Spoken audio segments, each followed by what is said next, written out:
ശരിക്കും പറഞ്ഞു കഴിഞ്ഞാൽ എൻ്റെ ലൈഫിൽ എനിക്ക് ഒരുപാട് ഫ്രണ്ട്സുണ്ട്, എനിക്ക് ഒരുപാട് പേര് അറിയാം, എൻ്റെ ക്ലോസ് സർക്കിളിൽ നല്ല ഫ്രണ്ട്സുണ്ട്. പക്ഷേ ഇവർക്കൊക്കെ എന്നെ അറിയോ, എന്നെ മനസ്സിലാക്കിയിട്ടുണ്ടോ എന്നൊക്കെ ചോദിച്ചു കഴിഞ്ഞാൽ ഐ വിൽ സേ നോ.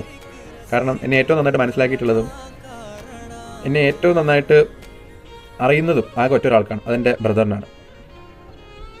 നമ്മുടെ സിബ്ലിങ്സിന് നമ്മളെ മനസ്സിലാക്കാനും നമ്മളെ അണ്ടർസ്റ്റാൻഡ് ചെയ്യാനും അക്സെപ്റ്റ് ചെയ്യാനും പറ്റുന്ന പോലെ വേറെ ഒരാൾക്കും, എത്ര നമുക്ക് ഫ്രണ്ട്സ് ഉണ്ടെന്ന് പറഞ്ഞാൽ, എത്ര ബെസ്റ്റ് ഫ്രണ്ട് ആണെന്ന് പറഞ്ഞാൽ, എത്ര റിലേറ്റീവ്സ്, കസിൻസ് ആരൊക്കെ ഉണ്ടെന്ന് പറഞ്ഞാലും നമ്മുടെ ഓൺ സിബ്ലിങ്ങിന് നമ്മളെ അറിയുന്ന അത്രയും, നമ്മളെ മനസ്സിലാക്കിയ അത്രയും, നമ്മളെ അക്സെപ്റ്റ് ചെയ്യുന്ന അത്രയും വേറെ ഒരാൾക്കും ചെയ്യാൻ സാധിക്കില്ല.